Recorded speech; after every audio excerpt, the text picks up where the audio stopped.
everyone. I hope you are having an amazing day. Um, I hope everyone is doing well and is feeling good on today. Um, I know it is a Friday. It is almost time for some of us to be off of work. Some of us are already off of work, like me. Um, there we go. But I just hope that you're all having an amazing day. Um, like I said, I wanted to just get on here today. I promised you guys I would come in on at 3 today. And we were going to talk about Suicide Prevention Month. Um, and that is exactly what we are going to do. As we are talking, feel free to put questions in the chat. Even if you're watching the replay of this, feel free to put questions in the chat because I will be going back and answering those um, as we move through this. So I'm excited about this. This is something that really just got kind of laid on my heart yesterday, actually. Going through the news, reading some different articles, and just seeing what's going on in the world and recognizing that this month is Suicide Prevention Month. As I always want to remind people that you're not alone. There are a ton of people out there to help you. It may not always be family, may not always be friends. Sometimes it's a stranger, but you are not alone. So let's get into it. Let's definitely talk. Like I said, it is suicide. September is Suicide Prevention Month. And it's important that we pause and take that moment to just acknowledge the emotional, the mental, the spiritual challenges that we all face. Now, I will say this: I am an evangelist. Amen. I am a physician assistant. This particular conversation is not about God alone. This conversation, we are strictly talking about mental illness. We're strictly talking about, I'm going to take these off. There we go. I'm going to strictly talk about suicide prevention. Why? Because of the fact that we hit a point where we're so spiritualizing everything that we don't take time to remember that this is still a real issue. This is a public health issue. And we need to acknowledge that. Now, am I saying God does not come in the midst of it? No, that's not what I'm saying at all. But what I am saying is this time we need to talk about it from the natural perspective. So that's exactly what we're going to do. So, like I said, we're going to talk about all the challenges, the emotional, the mental that come with it. We're going to touch a little bit on the spiritual, but we're also going to just talk about those natural resources. We're going to answer questions and really get into the depths of it. So, whether it's you who's struggling with your mental health, whether it's a family member, a friend, whoever it is, again, remember that you're not alone. So, when we talk about suicide, it is a very serious issue. Suicide is a public health issue, and it's one that is not always spoken about. We see it in the news a lot when it comes to like musicians who've taken their lives, celebrities who've taken their lives. We see it then, but we don't talk about it on a day-to-day basis. We don't talk about the effects that it's having on our children, on older adults, middle-aged adults. They call, I think I'm a Gen Z, no, I'm a millennial, whatever I am. But they don't talk about it in any aspect because of the fact that it's like a taboo thing. But it's the one thing that we can actually do, the one thing that we can actually prevent with the right supports. And that's the thing. We don't know what our supports are. We just look at it as a person may be weak, or they were just going through something, or they could have reached out. It's bigger than that, you guys. It's bigger than that. Mental health struggles such as depression, anxiety, trauma, grief, those things can feel like life is unbearable. That can make you feel like things are just beyond you. And not even just, and that's just a little bit. Let's take it down to our kids' level.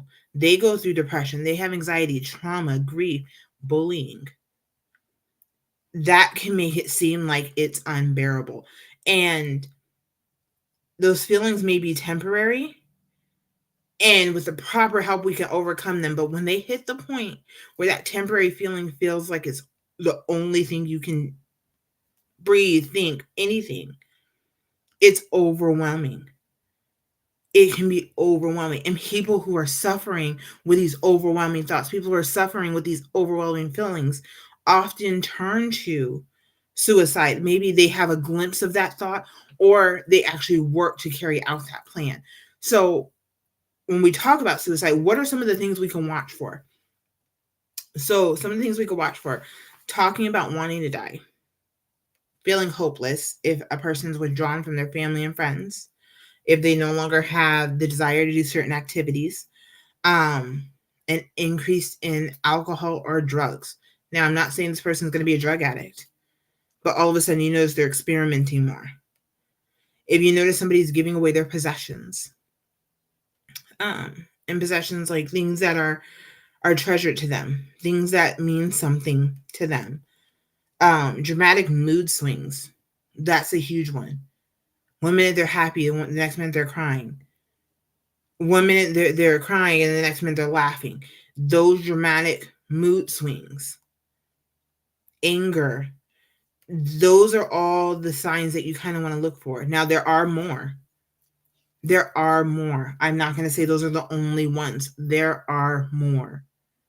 But at the end of the day, if we even catch just those few, those 5 that I gave you, 6 that I gave you, you know that at that point you need to take them seriously. Reaching out to them could help save their life. It really can help save their life. Now, when we talk about suicide also, one of the big taboo things, and someone actually asked me this, if someone says that they are suicidal, isn't it harmful, isn't it hurtful to turn around and ask that person, hey, are you thinking about suicide and do you have a plan? That's actually not hurtful at all. That's probably one of the most helpful things that you can do. The reason being is because you open up that door for that conversation. Asking about suicide does not increase the risk. It actually can help diminish the risk. Why? Because you ask somebody, hey, are you thinking about ending your life? Are you thinking about suicide? And you need to be direct with that question. Are you thinking about suicide? If that person says yes, you can then ask, do you have a plan? Why are you asking this question? You're asking this question to determine how quickly and what severity level do you need to react. So the person says, hey, yeah, I am thinking about suicide and I'm thinking about carrying it out this way or that way. And you know they have means to do so. That means you need to immediately act. That means you need to get, whether it be a law enforcement, whether it be them getting them to the hospital, whatever it may be, you need to act then. Just because you ask that question, that does not increase the risk of that person attempting suicide or completing a suicide. You actually can save their life by asking that question. So you ask the question, they say, hey, yeah, I am thinking about it. What do you do next? That's a big stumbling block. What do we do next? We turn around and we go, okay, now spiritual side of us says, okay, let's pray. But what does the natural side need to do? Get them to a hospital. Call, it's the 988 lifeline. Call the National Suicide Prevention Line. And then why am I telling you to call these specific numbers? Because then you could start talking about it. That person could then talk to a trained professional who could then, hey, this is what we need to do. If you know somebody is in imminent danger, meaning they're actively attempting to do something to end their life, you call 911. In every state, and I'm actually really happy to be able to say this, every state has trained crisis prevention specialists that can go out with the police, or the police officers themselves are trained in it, so that they are able to assist somebody who is having a mental health crisis. That is the greatest way that you can help somebody. You call the 988 line, the 988 suicide crisis line. What's great about them is they have people who can help in all walks of life. Whether you're a vet and whether you're a single mom, whatever it may be, single dad, whatever it may be, they have a line for you. They have somebody who can connect with you, that can help you get through whatever your situation is. Say you don't feel like talking. Because I know when I'm sometimes in my own emotions, I don't feel like talking. Say you don't feel like talking. You can text the word hello to 741-741. And I'm going to post all of these too. But you can text the word hello, and a trained counselor is going to respond to you via text message and help you get through that difficult time. These are all things that you can do. These are all things that any of us can do. If you're in the car with somebody and they say, hey, this is how I'm feeling, you can go to the nearest hospital. They have people there who can help as well. You can walk into any hospital at any time. They are willing to help you. They can help you. Okay? And that's something that we have to remember. That's something we have to get back to is let's trust the people who work in public health. Public health being those hospitals, police officers, EMTs, paramedics. Let's trust those individuals to be able to help us in our time of need. So, like I said, we're going to talk about this naturally, but we're also going to talk about it a little bit spiritually. What happens if they walk into a church and say, hey, I need help? This is where churches, I encourage you to have something in place. Have something in place. Why? Because if they walk into your church and say, hey, I feel like ending my life, prayer alone is not going to work. That's not always going to work. You need to have something in place so that that individual can get connected to the resources that they need in order to save their life. You should have something in place. Have a, I know for my particular church, we have a lifeline where you can text and we can connect you to a therapist. We can get you resources to get you to a therapist. Okay. So if you don't have that, I know some churches have licensed counselors right in their churches. Look at the resources you have available to you. Make connections with hospitals, with rehab facilities that are in your area so that when you call and say, hey, I have somebody who needs help, they know that you're going to bring that person and they're going to take care of that person. Go tour the facility. It's nothing to go tour a facility, you guys. Go tour a facility, and not just for our faith-based programs. What about our employers? Those of us that have businesses, what are you doing to take care of your employees? You also should have the ability to connect them with the appropriate resources so that they are able to get the help that they need. If you say, hey, I can't really, I don't have the time to go and do therapy. I don't have the time to go sit in the office and do it. Okay, so there's online therapy. Listen, some amazing things, even though COVID was horrible, amazing things came out of COVID. Online therapy is great. You can go to BetterHelp. BetterHelp is a great platform to be able to get into therapy. Talkspace is a great platform to be able to get into therapy. Psychology Today has therapists listed all up and down that website. I love it because you can look and see what kind of therapist it is that you want. These are resources that are at our fingertips that you can be connected to, that you can have at your hand, where when you go out and meet somebody, when you are talking to a family member or a friend, and they say, hey, this is how I feel, you can connect them to the correct resources without judgment, without that feeling of, I don't know what else to do. Sometimes just stopping and listening without judgment, stopping and listening. And when I say listen, I don't mean listen to respond. Listen to hear what they're saying. Listen to hear how they're feeling. And even repeat back to them, okay, you said you feel like this. Can you tell me more? Take it off of you and make it about them. Sometimes that's all a person needs, is for you to listen and talk to them. The connection that you can have with an individual, that's where healing begins. being able to connect with that individual, being able to connect with them on a different level, connect with them on a level where they can say, I have someone I can turn to. That's where they begin to heal.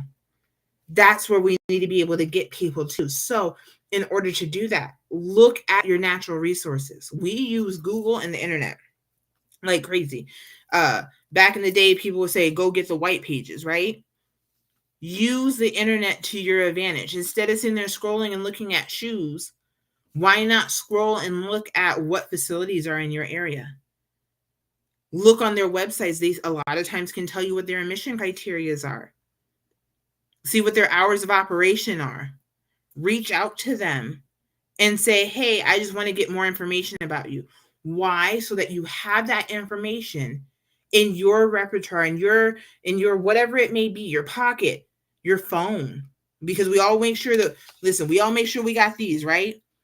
Make sure you have it in your phone so that when you need to get those resources to an individual, you can. You can. Not only to adults, but to children as well. Listen, our children are going through something that is unprecedented for us. Our children, our youth are going through things that we can't even imagine.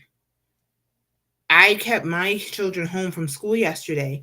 Why? Because of the fact that since we unfortunately had another school shooting, there's now threats on the internet. That messes with their head. It really does. I actually sat down and talked to my children yesterday about it. It's hard for them to be able to sit down and feel okay knowing that this is going on in the world, knowing that this is going on, not even in the world, but in their communities. We have to have the resources to support them. We have to. Our young ones are the ones who at alarming rates are ending their lives. Why? Because of the fact they're going through things that it was different. That's what I can say. It was different. It was different. The way these kids bully, listen, I worked in a school for a year, a little over a year. The way these kids bully each other is terrible. Hearing about it day in and day out is terrible. How are we supporting them? And not only supporting them who are being bullied, those that are being the bullies. Because something else is going on at the same time. We need to be able to support them across the board. So when we talk about suicide, we look at who's at risk, because I've given you a lot of different populations. Who's at risk, right? Individuals with mental health disorders are at a higher risk. Individuals with a history of trauma are at a higher risk. Substance abuse, chronic illness, or anyone having a significant life stress are at a higher risk. We get frustrated with our friends. Hey, can you loan me $5? And they're always asking for that $5. Listen, it's frustrating. I get it. What are they going through though? We don't know what financial stressors they're having, and that can be significant for them. What if that $5 is what keeps them in their home or feeds them for them? We have to be aware of other people's stances, other people's issues, other people's lives. Yeah, to us, it may not seem like a big deal. It may not seem like a big deal. Oh, you broke right now? Then you'll get past that. It's a big deal. To somebody who's on their last, it's a big deal. That is the type of stress that can push somebody to suicide. I've read in the last 2-3 weeks, people who have nothing, like they're losing all of their everything. They've lost everything. I read an article about somebody who committed suicide. Why? Because of the fact that his life insurance policy was able to provide for his family. But the problem was, because he ended his life the way that he did, his insurance policy won't pay out. So now his family is left with even more debt. These are the types of things we need to be aware of. These are the things that we need to be able to help with. So let's go back. Person says, you ask a person directly, hey, are you thinking about suicide? You're being direct, you're asking, you're listening without judgment. You're offering support, and they say, yes, I am. The next step is to get them help. You don't ignore that. You don't ignore that. Listen, I've had a friend who at one point told me that I just feel like I would be better off going to sleep and never waking up. We were on the phone. This friend then turned around, took a bunch of medications, and hung up the phone on me. Listen, I called the police. Were they mad at me? Oh my gosh, yes, they were mad at me. Did I care? No. Because I saved their life that day.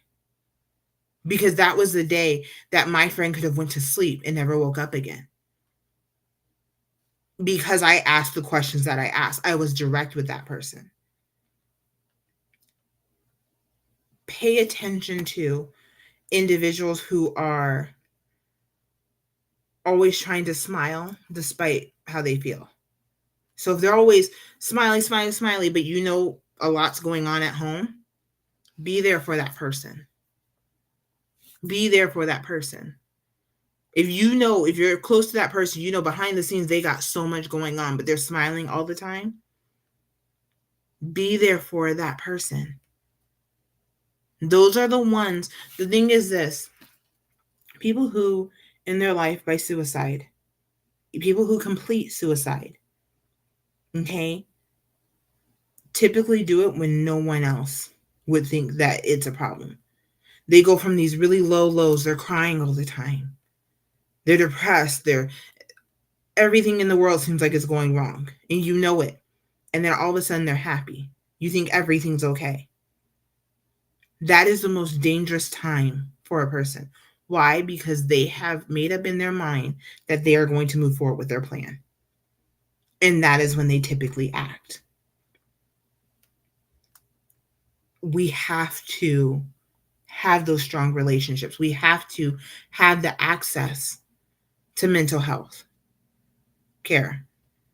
We have to have the access to the mental health care, access to our religious components, access to being able to develop those coping skills, protective factors.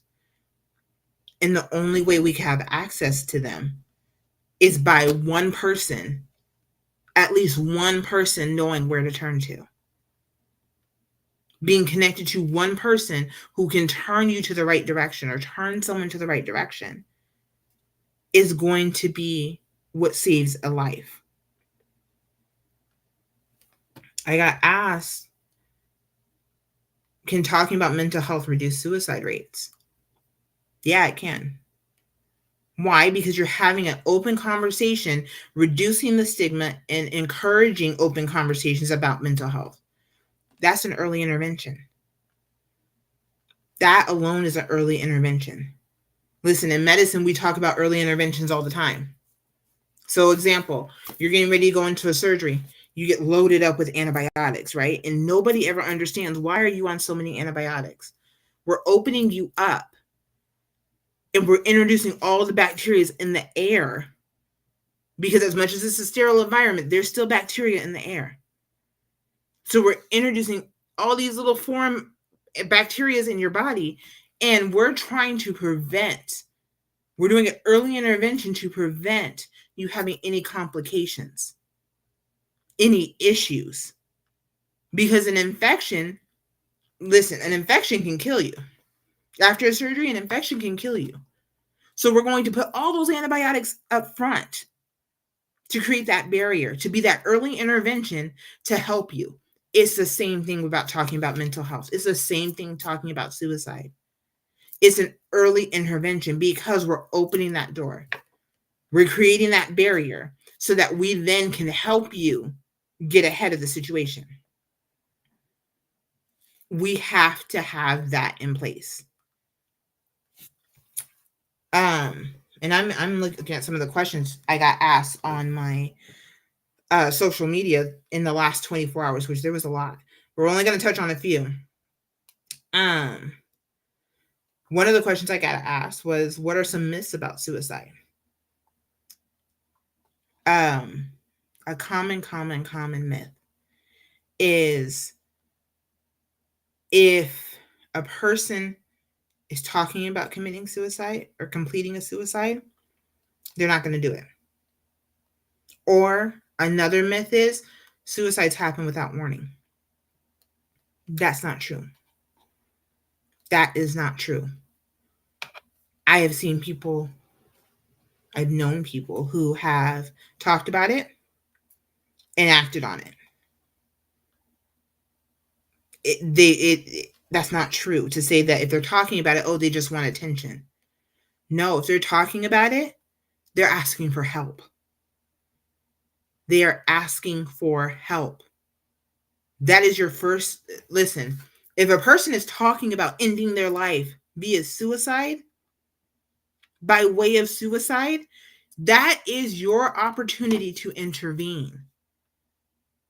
And you not intervening and just thinking, oh, they just want the attention from it, you're missing the first 6 steps of being able to help them. You could have caught that early. Say that person's talking to you about it. You can catch it then. That's your early intervention stage. You can catch it before we're rushing them to the hospital or worse. If a person is talking about it, use that as your gateway. Use that as your doorway to be able to come in and say to them, hey, I hear you're talking about suicide. Are you thinking of ending your life by suicide? That is a direct question. That gets you back to that direct question. It's okay to ask it. Saying suicide happens without warning. That's not true either. We talked about the common things that happen beforehand, giving away your possessions, going through those extreme emotions, and then all of a sudden you're happy, like everything is okay. We talked about those things. Increased drug use. Okay, increased alcohol use. They start becoming really reckless with their behavior. Let's go even deeper. They start sleeping around like crazy because they don't care anymore. You hear them say, seize the day, carpe diem, seize the day. Guys, these are all warning signs, especially if a person has been in a down place. These are all warning signs. That is the best time to intervene. That is the best time to be able to say anything. Listen, my sister, Dr. Rosie, is in the comments, and she even said too, impulsive decisions. Those impulsive decisions, warning signs. Warning signs. Those are things that we commonly miss, especially when it comes to impulsive decisions. That is something we commonly miss when it comes to recognizing the signs of someone potentially going to attempt suicide. Why? Because impulsive decisions sometimes look like, oh, they're finally letting their hair down and having fun. No, they're not letting their hair down and having fun. They're being reckless. We have to pay attention. We have to pay attention. I got asked, and I know who asked this question, and I love her for it. But what role do mental health disorders play in suicide? So, mental health disorders are a huge part of suicide. And I say that because oftentimes individuals who have mental health disorders feel as if they're different, feel as if they don't belong. Things like depression, anxiety, PTSD, substance abuse, traumas, all of those different things really can make you feel as if you're different. And I'm using air quotes for a reason. Every single one of us is different. No two people. Now, when I say this, I'm going to put this disclaimer here. Yes, people can be a twin, a triplet, a quad, whatever it may be. They may look the same, but they are not the same person. They are not the same person. They have their own personality, their own thoughts, their own everything. They are not the same person. So everybody is different. And what happens is especially like, so let's use PTSD, for example. PTSD, individuals go through something really, really traumatic. Our veterans, they have seen things that we cannot even imagine as everyday civilians. Our veterans have seen some very, very, very horrible things. If you are constantly seeing that in your head all the time, if you're constantly going through worrying about, okay, is that a gunshot that I'm hearing, or is it a car backfiring? Survivors of domestic violence. If the abuser was somebody who yelled at you, you were close to this person, they yelled at you before they started hurting you. Someone who survived a sexual assault. Sometimes it can be the way that your partner touches you, or somebody looking at you differently in the store. These are all things that can consume you, where it feels as if you can't escape. So think about it. Be in a loud room. You're in a loud room, music's constantly playing, sound, you have music going, a police siren going, kids yelling. You have so much noise in your head and you just want it to quiet. That is what a person thinks about. It's one of the thoughts they have when it comes to suicide. I have all these sounds in my head, all these things running in my head, all these thoughts, voices, this and that. I just want it to be quiet. I just want it to be quiet. How can they get it to be quiet? And yes, to anybody who's never had a thought like that, to anybody who's never had a I just want it to be quiet moment, it sounds as if the person's being dramatic when I get in my life. That's not dramatic. That constant chaotic noise. Listen, there's a reason why we watch women after they have a baby for that 6 to 8 weeks. There's a reason we watch them closely. So mental health, a lot of times, a good chunk of the time, it's a hormone imbalance, right? A woman has a baby. Now you have had to double or triple or more your hormone load for 9 months. Then all of a sudden, all your hormones stop and they all drop off. That's a lot to go through. That alone can send somebody into a mental health crisis. That's why we look at women so closely after they have a baby. You're trying to adjust to your hormones changing. You're trying to adjust to the new life that you now have to take care of. You're trying to adjust to your new life circumstance, whether you're married, single, whatever it may be, a teen mom, whatever it may be. You have all these different things going on, and you're still trying to be normal. And whatever normal looks like, that's a lot. Now put on exactly the trauma of childbirth alone. Listen, the body is only designed to be able to withstand so much pain. We go well over that when we have a baby. About 10 times over when we have a baby. Your body is changing. Listen, you go through so many changes. So many changes. Men go, listen, and it's the unspoken thing. Yes, a woman has a baby. A man goes through a change also. It may not be the hormonal change, but let's talk about the change a man goes through. A man now has to, oh, wow, I'm a father. They have a new life they have to take care of. How am I going to provide for this new life and for my new family? Okay, let's go to the bigger one. How does my relationship work now with my partner? Because the thing that nobody wants to talk about, as a woman, our body changes. As a man, you have to be able to accept that change in your partner's body, but also understand there's going to be times she doesn't want you to touch her.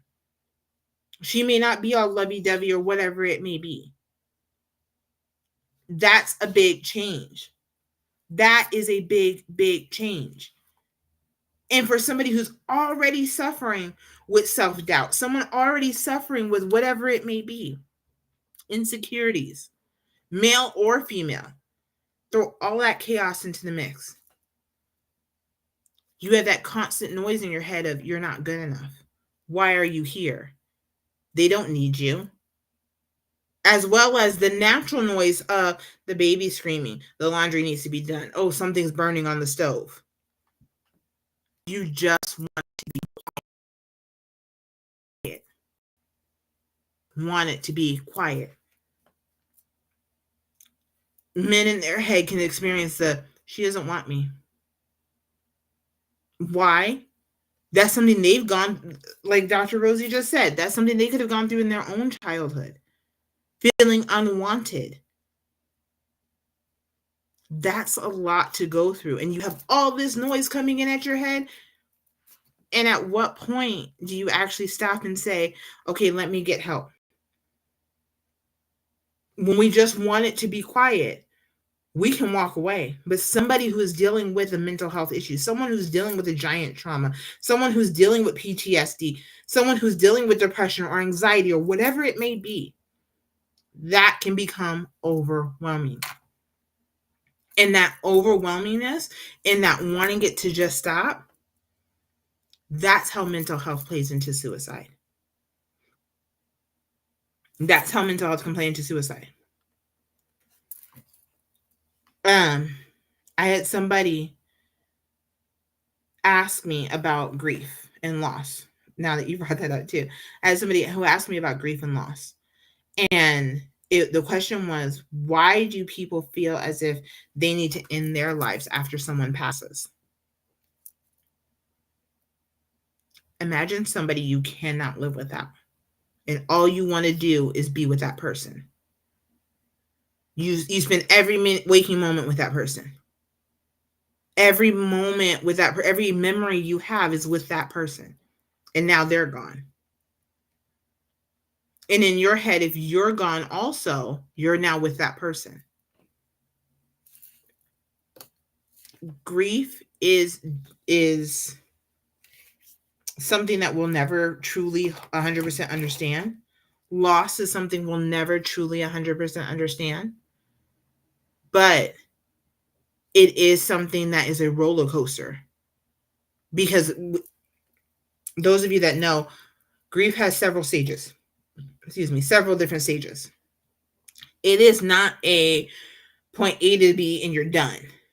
You may go from point A to C to F to Q to R, and then you might go to L and then P, Z, A, and then back to C. It's all over the place. It's all over the place. Grief and loss are two of the things that can, at the end of the day, be one of the biggest factors why someone may want to commit suicide. I've just gone through all this trauma. I've just gone through all these different things. I want everything to stop. Now I've lost something. I've lost my job. I've lost my house. I lost my car. I lost a family member or a friend. Grief and loss are not just in people also. That's one of the things we have to stop thinking. Grief and loss is also in situations. Not having financial stability. I lose my job. I'm going to be in grief at that point. That's traumatic for me at that point. We have to start looking at all of those different things as a whole, especially when we're looking at somebody who may be wanting to commit suicide. What's going on in their lives? What's going on in their lives? They lost their home, they lost their car, they're going through a divorce. Children all out crazy. That is a lot. You should be, again, in your early intervention. You've identified all these things that are going on with this person. Early intervention. Direct questions. Ask them, are you thinking about suicide? And get them help. Get them help. Even if a person says, no, I just have a lot going on, get them help. Why? Because saying, oh, I just have a lot going on right now. Listen, that just I have a lot going on right now can change into something more traumatic than you can ever realize. That can change into something more of a that can trigger them. Let's go this way. That can trigger them into those suicidal thoughts. I just have a lot going on right now. Okay. I encourage you, listen, take a glass and fill it up, right? We bring it as full as it can possibly be. Now pour some more on top of it. It's going to start to spill over. That's what happens when we say, oh, I just have a lot going on right now. It's fine. Get them help. Listen, you do not have to be on the brinks of suicide to call the 988 line. You don't have to be on the brinks of suicide to call the suicide prevention line. Why? Because they can then connect you to individuals who can help you with your situation. Sometimes we just need somebody to talk to, and this is another great resource.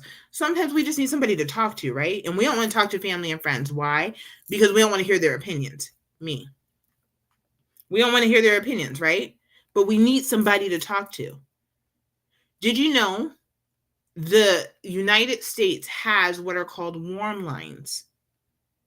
Warm lines are numbers you can call, and I will post these numbers that you can call and talk to somebody for like 10, 15 minutes or longer if you need to. And they will literally talk to you about anything. You can talk to them about how Aunt Flo Bosom over here is getting on your nerves. You can talk to them about, oh, I'm just really frustrated with school. I'm really frustrated with home. I'm really frustrated with my partner. There are numbers you can call. You can reach out to, and it doesn't always have to be a family member or a friend. And listen, you can refer people to start talking to these people, right? So say I refer one of my best friends to call a warm line. And in the course of that conversation, they say, hey, I'm just really struggling with my mental health. And I feel like I want to end my life, or I feel like I need more help. They can get them help. That is an early intervention.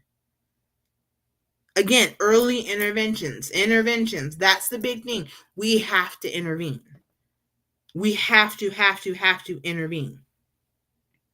Resources are going to be your best friend. If you don't know where to turn, I don't know what the number is in every state, but I know in Arizona it's the 211, which is the community information and referral hotline. You can call that number and say, hey, I need help with whatever it may be. And they can give you a resource for it. They can give you a resource for it. You can walk into, crisis centers. You walk into hospitals, police departments, fire departments. Hey, I need some help with whatever it may be. And you know what they can do from there? From there, they can give you the resources or get you turned to who it is you need to go to get help. We have got to do better with having those resources at our hand. Social media. Listen, social media is great and hurtful at the same time. Why? Social media can spread a hurtful message, but it also can spread a helpful message. Why are we not posting? Why are we not giving the information for resources for suicide prevention? Listen, I know there's at least two of them on here. Two amazing ladies on here right now. Both of them, I know for a fact, if you call them and say, hey, I need help, one of the things they're going to do to you first is find out what help you need and get you to the correct therapist, if not themselves. Why can't we do that? Why are we afraid to have those open and honest conversations about suicide, about mental health, about whatever we're struggling with? Social media can be a great platform for you to start doing so. Listen, I did it today because, like I said, it was on my heart. Instead of spreading the little message, what are those those little spam messages. I don't even know what they're called. But little spam messages talking about if you do this, you'll have good luck for 24 hours. Why not spread, hey, here's a resource for mental health. Here's a resource for housing. Here's a resource for a homeless person to be able to go take a shower. Why can't we spread those instead? When's the last time you took a moment to speak to somebody who is homeless about what their mental health looks like? Because a common misconception too is, oh, anybody who's homeless is on drugs. I've met individuals who have been homeless because of their circumstances. Things have happened to them in a domino effect. I just met someone last week, and this lady flat out told me she was ready to end her life because of the fact that she had so many things happen to her and she was now homeless. Get her help. A lot of people would not help her. I took the time to help her, and that saves a life. Why are we not doing that every day? Why are we not doing that every day? Our churches, faith-based organizations.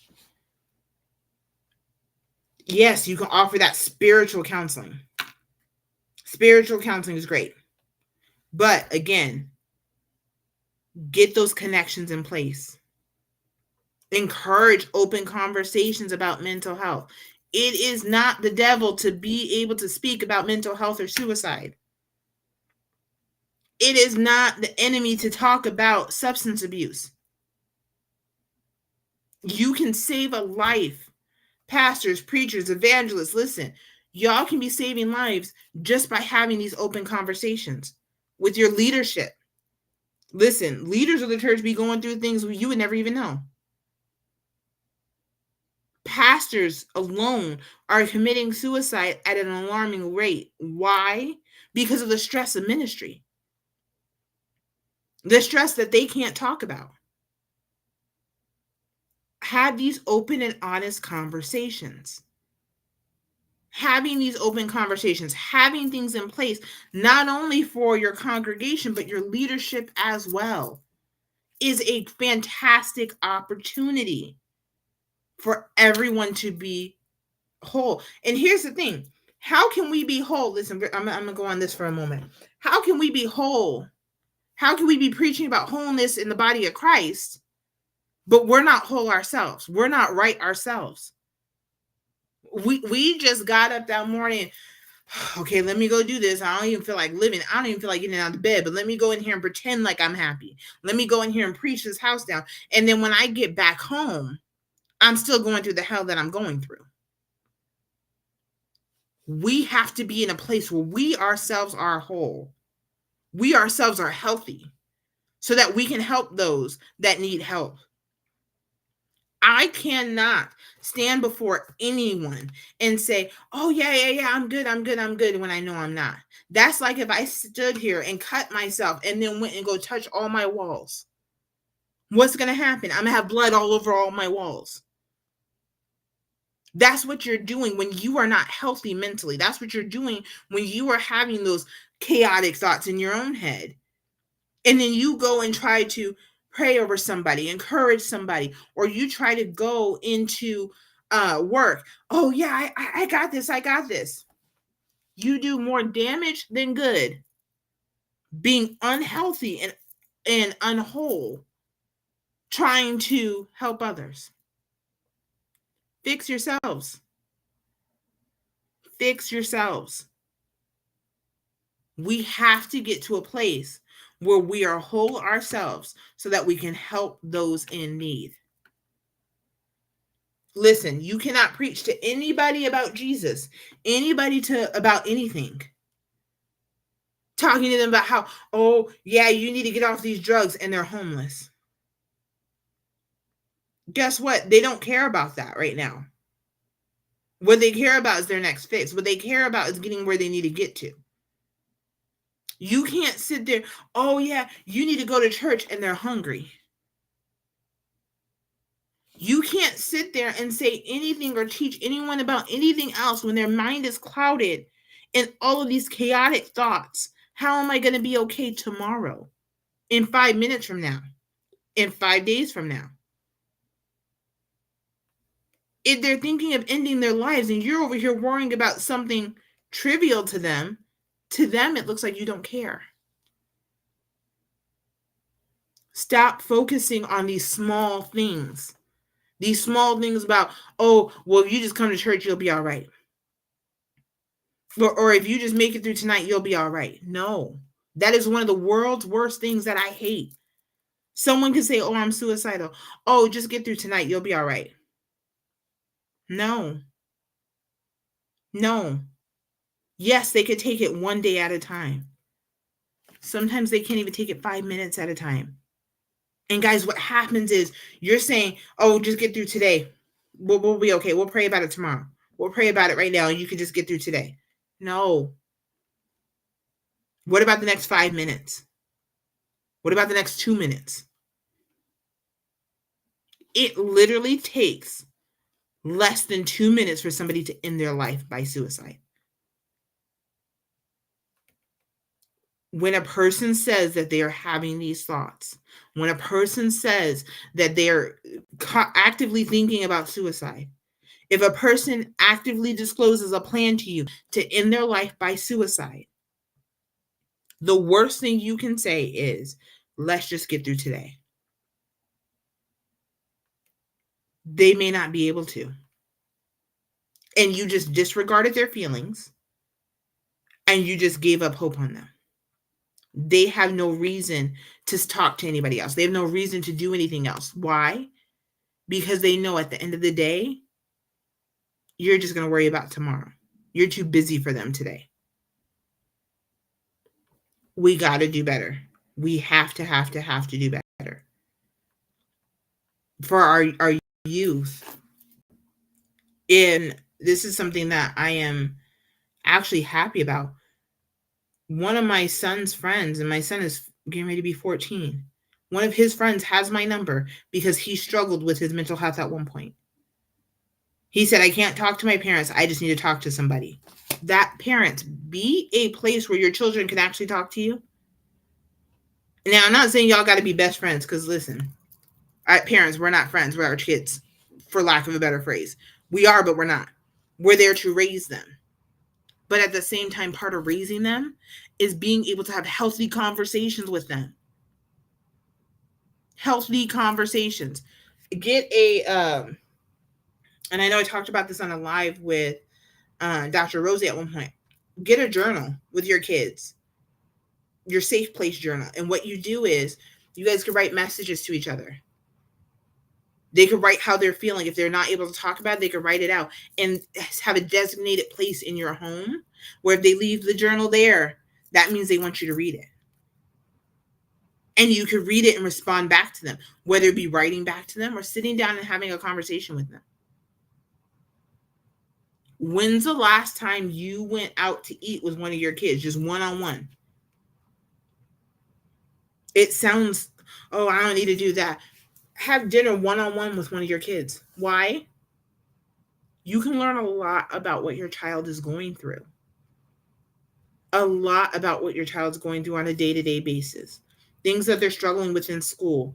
If they're making friends, if they're not making friends, if they're being bullied, if they have a negative perception of themselves. We have to be able to have these open and honest conversations. Are they hard? Yes. Yes.